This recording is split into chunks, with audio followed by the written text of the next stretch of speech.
Hello students. तो अभी हम करने जा रहे हैं क्वेश्चन नंबर 7। ठीक है। 7th क्वेश्चन सेम 8 की तरह ही है थोड़ा सा। तो पढ़ते हैं। यहाँ पे क्या दे रखा है, from a point on the ground. Ground पे एक पॉइंट है, the angle of elevation of the bottom and the top of the transmission tower fixed at the top of 20 metre high building. अब क्या है, इसका एक डायग्राम मैं बनाती हूँ तो आपको समझ में आएगा। ये सेम टू सेम 8 जैसा ही है, थोड़ा सा वर्ड में इन्होंने चेंज किया है। बोला है कि एक टावर जो है वो फिक्स्ड है at the top of 20 metre high building. ठीक है, एक 20 मीटर हाई बिल्डिंग है। एक में 20 मीटर हम हाई बिल्डिंग ले लेते हैं। 20 मीटर हाई बिल्डिंग, इसके टॉप पे एक टावर है। ठीक है, टॉप पे एक टावर है। अब उन्होंने क्या बोला है, ग्राउंड के एक पॉइंट से एंगल ऑफ एलिवेशन। ग्राउंड पे कोई पॉइंट है, कोई भी पॉइंट हमने मान लो यहाँ पे ले लिया। एंगल ऑफ एलिवेशन किसका दे रखा है, bottom and the top of transmission tower. इस टावर के टॉप का और बॉटम का एंगल ऑफ एलिवेशन दे रखा है। एक सेकेंड।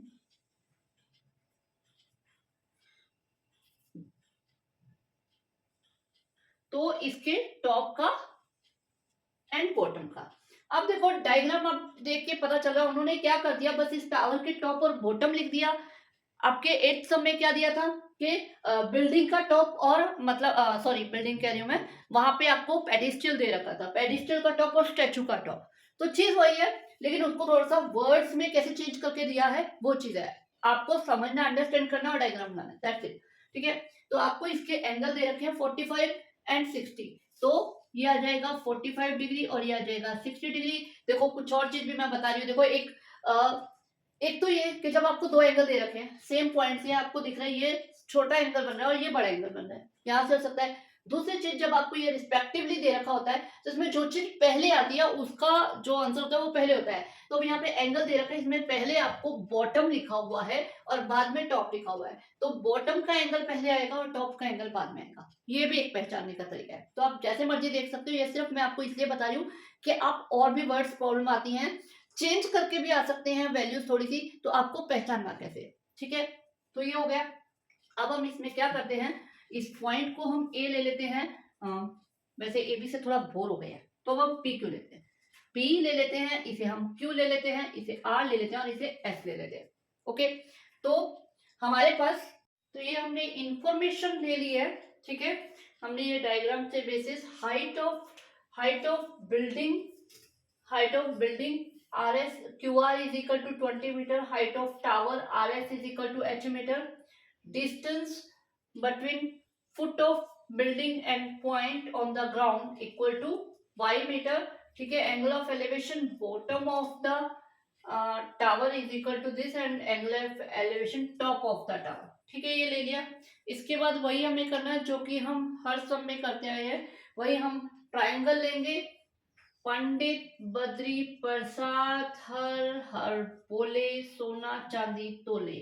ठीक है, आई एम श्योर तुम लोग कहते होंगे मैम हर सम में आप क्यों करते हो। एक्चुअली के कुछ बच्चे हो सकता है इसी सम में ऐड हो, तो उन्हें ये बताना जरूरी है कि हम क्या कर रहे हैं इसमें। तो हम मोस्टली ये इसका यूज करते हैं P upon B is equal to 10, क्योंकि हम यहाँ पे हाइट परपेंडिकुलर और बेस का यूज करते हैं। ठीक है, तो सबसे पहले ले लेते हैं इन ट्राइंगल। ऑलवेज जिस तरह से मैंने बोला है कि 45 डिग्री दे रखा है तो उसी को सबसे पहले लेंगे। तो हम सबसे पहले लेंगे इस ट्राइंगल का यूज करेंगे पी क्यू आर। ठीक है, इस ट्राइंगल में 10 45 डिग्री इक्वल टू क्या दे रखा है हमें, क्या आ जाएगा, इसकी हाइट आ जाएगी क्यू आर अपॉन बेस आ जाएगा पी क्यू। 10 45 1, क्यू आर आपके पास है 20 मीटर और बेस आपके पास है y। ठीक है, क्रॉस मल्टीप्लाई करेंगे तो y इज इक्वल टू आ जाएगा 20 मीटर। ओके, तो ये हमारे पास y की वैल्यू आ गई है 20 मीटर।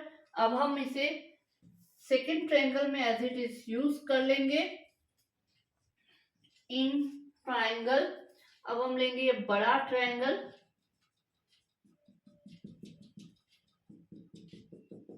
ये तो इसलिए लेंगे हम पी क्यू एस। यहाँ पे हमारे पास एंगल है 60 डिग्री, तो tan 60 degree is equal to हमारी जो हाइट है वो है क्यू एस और बेस है हमारे पास पी क्यू। अब tan 60 डिग्री होता है, कितना होता है, √3, और क्यू एस आपके पास आ जाएगा Q R plus R S, P Q हमारे पास है y, ठीक है। तो हम क्या करते हैं, क्यू आर हमारे पास है 20 और आर एस है h। अब हम y की वैल्यू यहां से डायरेक्ट वहां पे यूज कर देंगे ताकि हमारे पास दो वेरिएबल खत्म होके एक ही वेरिएबल बच जाए, ठीक है। From 1 √3 equal to 20 plus h upon 20। Okay, y की वैल्यू हमने पुट कर ली। अब इसे हम कर लेते हैं क्रॉस मल्टीप्लाई। ओके, तो क्रॉस मल्टीप्लाई में क्या हो जाएगा, ये 20 √3 is equal to 20 plus h। अब हमें वैल्यू किसकी फाइंड करनी है, हमें वैल्यू फाइंड करनी है इस h की। तो मैं इस h को एलोन बनाने के लिए 20 को इधर ले जाते, ठीक है। तो ये हमारे पास आ जाएगा 20 √3 minus 20 is equal to h। इन दोनों में से 20 को हम कॉमन ले लेते हैं, √3 माइनस 1। ओके, और यही आपका आंसर है। आप चाहे यहां छोड़ दीजिए, h height of building is equal to 20 √3 minus 1 metre. ये भी आपका आंसर है। चाहे आप √3 की वैल्यू 1.73 पुट करके